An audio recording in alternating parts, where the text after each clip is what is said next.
تو یہ گویا کہ ایک بڑا فرق ہمارا ان کا زمانہ روایت کا ہے کہ ہمارے یہاں 5ویں صدی ہجری پہ بند ہو جاتے ہیں، لیکن ان کے یہاں زمانہ روایت کی کوئی تحدید ہی نہیں ہے، وہ چلتا رہتا ہے۔ اس کے بعد ایک اگلی ایک بڑی دلچسپ بحث ہے، جس سے یعنی جو ایک جس سے کمپیئر کرنے میں آسانی ہو جاتی ہے کہ ہم اہل سنت کا حدیثی ذخیرہ کس معیار کا ہے اور اہل تشیع کا حدیثی ذخیرہ کس معیار کا ہے۔ وہ ہے مخطوطات اور نسخ۔ مخطوطات اور نسخ کا مطلب ہے کہ جو بھی کتاب ہوتی ہے نا، کوئی بھی لٹریچر کی کوئی بھی کتاب ہو، ہماری اسلامی تاریخ کی، تفسیر کی ہو، حدیث کی ہو، کوئی بھی ہو، اس کتاب جو ہمارے پاس اب موجود ہے، وہ تو ظاہر ہے ابھی شائع ہوئی ہے نا، تو مطلب یہ کہ وہ کتاب کس نسخے پر مبنی ہے۔ یعنی وہ کتاب جو ابھی فی الحال موجود ہے، مثلا ہم بخاری کو لے لیتے ہیں، بخاری جو ہمارے پاس موجود ہے، یہ کس نسخے سے نقل کی گئی ہے، کاپی کی گئی ہے، یعنی اس کو پرنٹ کیا گیا، وہ نسخہ کس نے لکھا تھا، پھر اس نے وہ نسخہ کس سے لکھا تھا۔ یعنی جس طرح ایک چین چلتی ہے حدیث کی، ایک چین مخطوطات کی بھی چلتی ہے، اور وہ چین اس لیے بہت ضروری ہے کہ مثلا اگر آج کوئی آدمی اٹھے اور وہ کہے کہ بھئی بخاری کی 2 جلدیں نہیں ہیں، 3 جلدیں ہیں مثلا، یا بخاری میں 7,000 حدیثیں نہیں ہیں، 10,000 حدیثیں ہیں، وہ کہ 3,000 زائد ہے، میں نے فلاں نسخے میں دیکھے ہیں اس میں 3,000 زائد تھے، تو پھر اسے اس نسخے کی سند دینی پڑے گی کہ وہ نسخہ کس نے لکھا ہوا تھا، اس سے کس نے لکھا ہوا تھا۔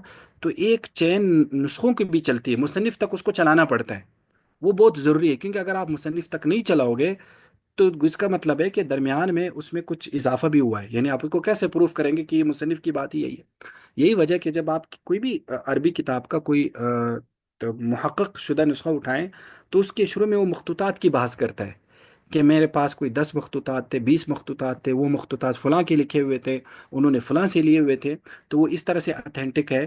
تو گویا کہ وہ 20 مخطوطات یا 10 مخطوطات کو ملا کر پھر میں نے ان کا تقابل کیا، پھر میں نے اس کتاب کو گویا کہ شائع کر دیا۔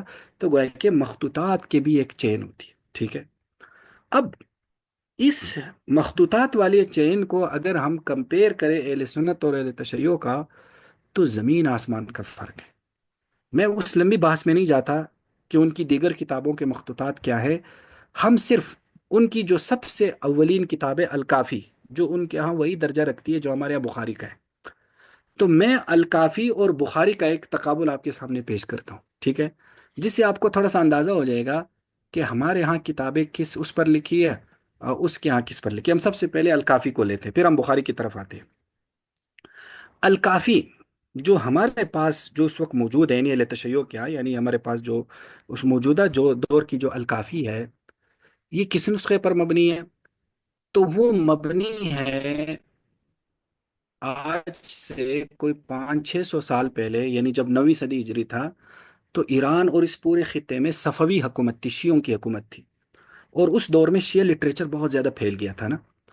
تو اس دور میں، صفوی دور میں، ایک بہت بڑا محدث تھا باقر مجلسی، جس کی وہ بیار الانوار ہے، جو 8 کتابوں میں ایک باقاعدہ ایک کتاب ہے جس کا کل تذکرہ ہوا تھا۔ تو اس باقر مجلسی جو ہے، اس کے سامنے الکافی کا ایک نسخہ پڑھا گیا اور لکھا گیا۔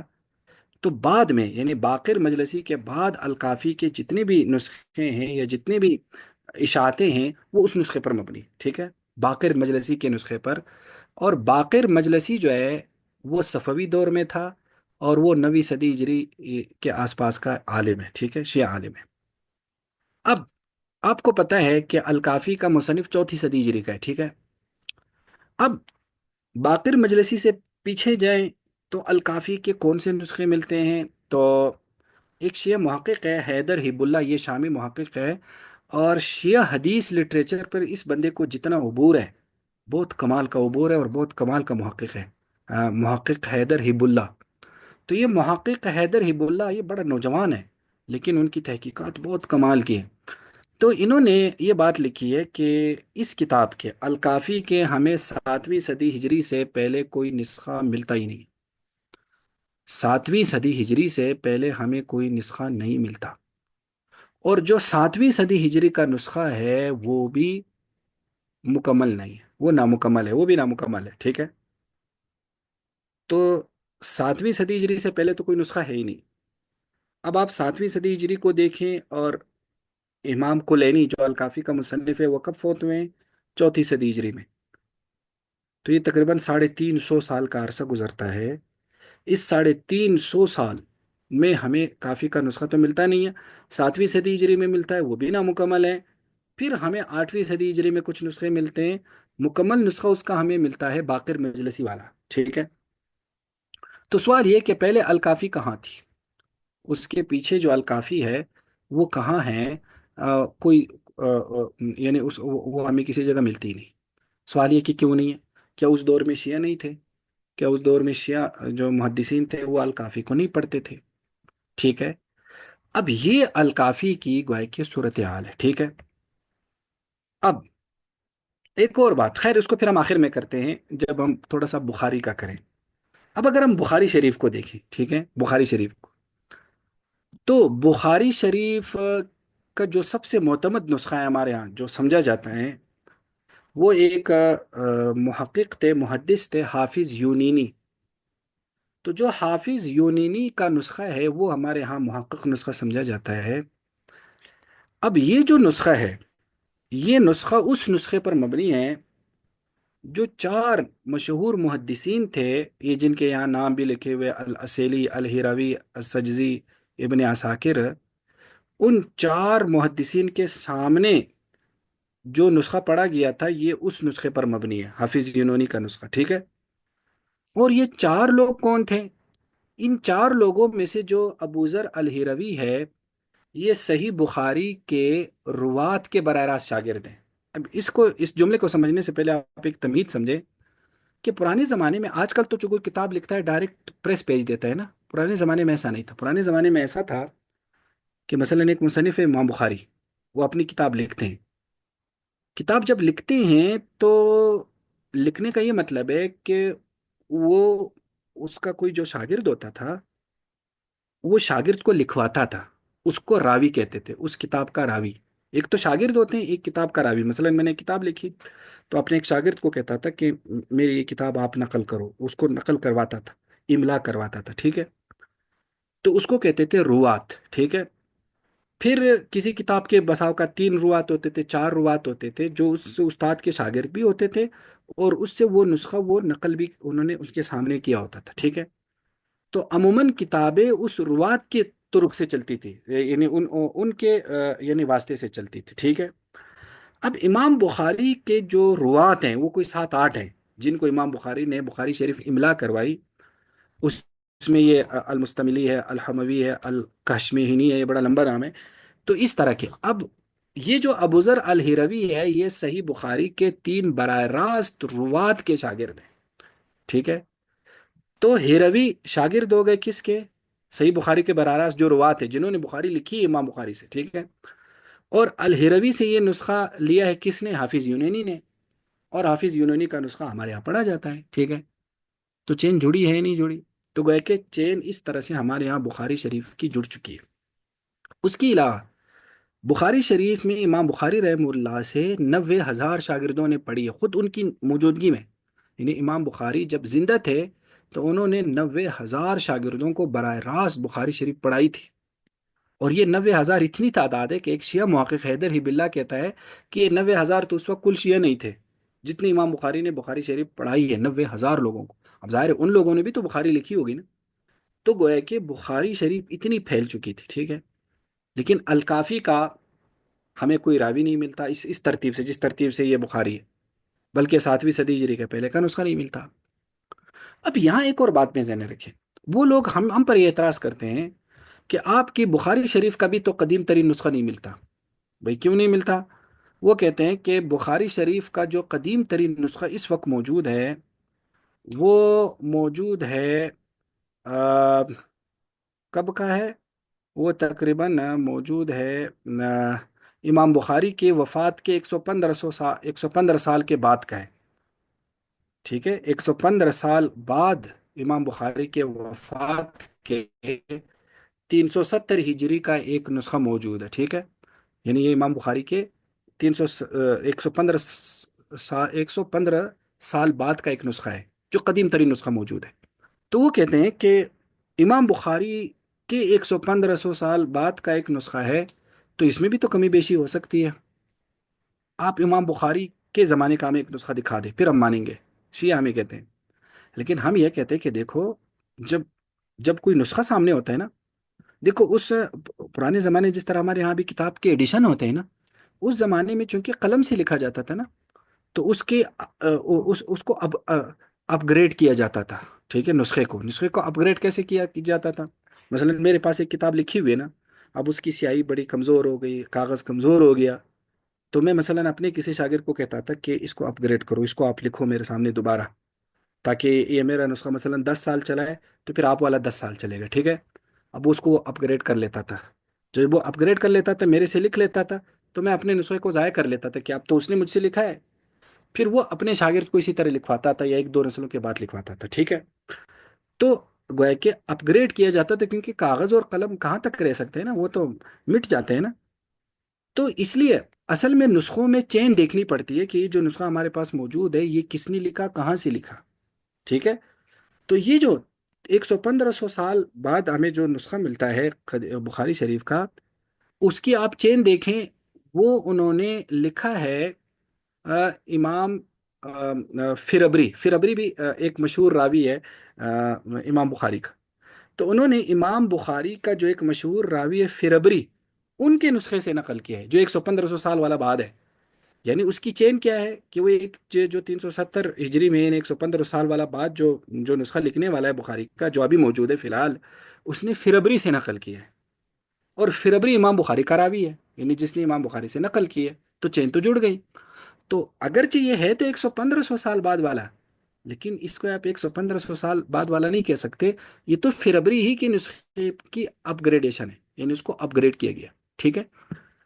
تو گویا ہمارے یہاں بخاری کا کوئی ایسی خلا نہیں آتی، کوئی ایسا زمانہ جس میں بخاری کا کوئی نسخہ ہو اور پیچھے کوئی امام بخاری تک کوئی چین نہ جڑتی ہو، ایسا نہیں۔ لیکن ان کے ہاں جس طرح میں نے بتا دیا کہ الکافی میں اس طرح سے نہیں، الکافی شروع ہی باقر مجلسی کے نسخے سے ہوتی ہے، اب باقر مجلسی نے کہاں سے لیا، وہ اب وہ خود بیان کرے کہ میں نے کہاں سے لیا، بات سمجھ میں آ گئی؟ تو گویا کہ ان کے ہاں یہ ایک بڑا مسئلہ ہے کہ نسخے مخطوطہ جو ابھی جس کا الکافی جن مخطوطات کی بنیاد پر لکھا گیا، ان مخطوطات کی چین امام کلینی تک کیسے پہنچتی ہے، یہ بھی ایک پردہ خفا میں ہے، ٹھیک ہے؟ اور اسی سے جو ایک بات آپ کو یعنی بتانے والا ہوں کہ، اور یہ میں نے کافی شیعہ لوگوں سے بھی سوال کیا اور خود شیعہ ہسٹری میں دیکھا بھی، کہ ہمیں الکافی کی جو شرح ملتی ہے نا، باقاعدہ جو پوری شرح ہے، وہ بھی 7ویں صدی ہجری کے بعد ہی الکافی کی شرح ملتی ہے، جس میں الکافی کا سب سے قدیم ترین نسخہ ہے، غیر کامل، ٹھیک ہے؟ ہمیں اس کی شروحات بھی اس کے بعد کی ہی ملتی ہیں، یعنی الکافی کی کوئی ایسی شرح نہیں ہے جو 7ویں صدی ہجری سے پہلے کی شرح ہو، جو موجود ہو فی الحال، ایسے کوئی شرح نہیں، لیکن بخاری شریف کی ہے، بخاری شریف کے تو غالباً امام بخاری کے براہ راست شاگردوں نے بھی بخاری شریف کی شروحات لکھی ہے، تو وہ ہے کہ ہمیں اس کا کوئی شرح بھی نہیں ملتی، کیونکہ نسخے ہی نہیں تھے نا، یعنی دوسرے لفظوں میں یہ سمجھو کہ الکافی کے نسخے تھے ہی نہیں، تو شرح کون لکھتا؟ تو ایسا لگتا ہے، یعنی اب میری اپنی فیلنگ ہے، ہو سکتا ہے غلط ہو، لیکن فیکٹس کو دیکھ کر ایسا لگتا ہے کہ شاید الکافی جو امام کلینی نے لکھی تھی وہ اتنی بڑی تھی ہی نہیں جتنے ابھی موجود ہے، وہ ہوگی کوئی ایک آدھ جلد پر یا دو جلدوں میں، جس طرح کل میں نے آپ کو بتایا کہ اتنی تعداد بہت ان ریلسٹک ہے روایات کی، جو کل جس پر بحث کر چکے ہیں، لیکن ایسا لگتا ہے کہ جب صفوی دور میں بہت سارا شیعہ لٹریچر بنایا گیا، تو شاید اس میں الکافی میں بھی جو ہے نا ایڈنگ کی گئی، الکافی میں بھی بہت سارا کچھ ایڈ کیا گیا، فیکٹس کو دیکھ کر ایسا لگتا ہے، تو ورنہ تو ہمیں کیوں الکافی کا پرانا نسخہ نہیں ملتا، کیوں الکافی کی پرانی شرح نہیں ملتی، اور کیوں درمیان میں ایک بڑا انقطاع ہے الکافی اور اس کے جو دریافت شدہ نسخے ہیں اس کے درمیان؟ تو یہ ایک گویا کہ بہت سارا ایک جو ہے نا پرابلمز ہیں مخطوطات اور نسخ میں۔ یہ سمجھ میں آ گیا یا نہیں آیا آپ لوگوں کو یہ بات؟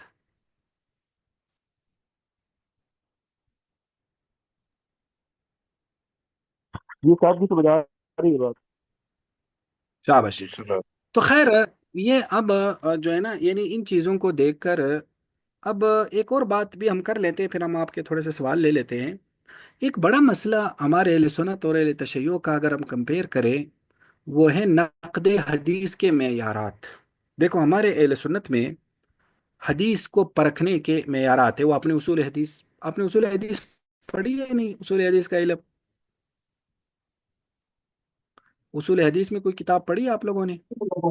یہ خیر الرسول پڑھی تھی جی۔ خیر الاصول پڑھی تھی، شابش.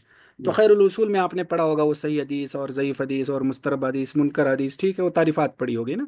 اور راوی کی اقسام پڑھی تھی پوری. تو ہمارے ہاں ایک معیارات نقد حدیث ہے، نقد حدیث کے معیارات ہے، جس پر پھر ہم حدیث کو پرکھتے ہیں، پھر ہم کہتے ہیں یہ حدیث صحیح ہے، یہ حدیث ضعیف ہے. ان معیارات کی بنیاد پر جو نتیجہ اہل سنت نے نکالا ہے وہ یہ ہے کہ سب سے زیادہ صحیح احادیث کی تعداد بخاری میں اور مسلم میں، اس کو صحیحین کہتے ہیں. یعنی اس کا 95% حصہ صحیح ہے. صحیح کا مطلب ہے جو معیارات جس حدیث کو صحیح بتاتے ہیں، جو حدیث کی سب سے اعلیٰ قسم ہے، تو وہ اعلیٰ قسم سب سے زیادہ صحیح بخاری اور مسلم میں. ہاں، اس میں تھوڑی سی دوسرے درجے کی حدیثیں بھی ہیں جو حسن ہے، حسن وغیرہ ہیں، لیکن زیادہ حدیثیں صحیح ہے اس میں، یعنی ان معیارات کو دیکھتے ہوئے، ٹھیک ہے. اور باقی کتابوں میں جو ہے نا صحیح بھی ہیں اور ضعیف بھی ہے اور دوسری بھی ہیں. تو اس طرح سے گویا کہ ان معیارات پر ہمارے اس پورے لٹریچر کو پرکھا گیا ہے اور اس کا رزلٹ بھی نکالا گیا ہے. یہ تو ہمارے اہل سنت میں ایسا ہوا ہے، ٹھیک ہے. اب اس میں یہ پھر اختلاف چلتا رہتا ہے نا، کہ ایک محقق کے ہاں یہ حدیث اس معیار پہ پوری نہیں اترتی، وہ کہتے ہیں پوری اترتی ہے، وہ کہتے ہیں معیارات کے لحاظ سے یہ حدیث صحیح بنتی ہے، وہ کہتے ہیں نہیں دوسرے درجے کی بنتی ہے. اس طرح کے اختلافات بھی چلتے رہتے ہیں، لیکن گویا کہ پرکھا گیا ہے ہمارے اس پورے ذخیرے کو. لیکن مسئلہ یہ ہے کہ اہل تشیع کے یہاں کیا اسی طرح کے معیارات ہے؟ تو اہل تشیع اس حوالے سے دو گروہوں میں بٹے ہیں. ایک گروہ کو وہ کہتے ہیں اخباری گروہ. اخباری جو شیعوں کا گروہ ہے، شیعہ محدثین کا، وہ کہتے ہیں معیارات پہ ہمارے حدیثوں کو پرکھنا حرام ہے. اخباری لوگوں کا یہ نقطہ نظر ہے. وہ کہتے ہیں یہ ائمہ کے اقوال ہے، ان کو پرکھا نہیں جا سکتا. یہ قرآن کی طرح ہے، جس طرح قرآن کو نہیں پرکھا جا سکتا ان کو بھی نہیں پرکھا جا سکتا. اور وہ اس کی ایک وجہ کہتے ہیں. وہ کہتے ہیں دیکھو، اگر آپ ان معیارات پہ، اور یہ آگے اس کی روایت میں نے ان کی باقاعدہ عبارات دی ہے، خیر. تو وہ کہتے ہیں کہ اگر آپ ان جو ہے نا ان معیارات پہ اس کو کریں گے تو کیا ہو جائے گا؟ ہمارا سارا ذخیرہ ہی اڑ جائے گا. وہ کہتے ہیں یہ آپ ان کے اپنے معیارات، ہمارے معیارات نہیں. یعنی ان کے ہاں جو اصول حدیث لکھا گیا ہے نا، تو وہ کہتے ہیں اگر اس اصول حدیث کی بنیاد پر ہمارے ان روایات کو ہم پرکھیں تو اکثر حصہ ہی ضعیف ہو جاتا ہے، ختم ہو جاتا ہے. تو پھر ہم دین کہاں سے لیں گے؟ یعنی وہ سوال اٹھاتے ہیں، اخباری لوگ سوال اٹھاتے ہیں دوسرے فریق پہ، جن کو وہ اصولی لوگ کہتے ہیں.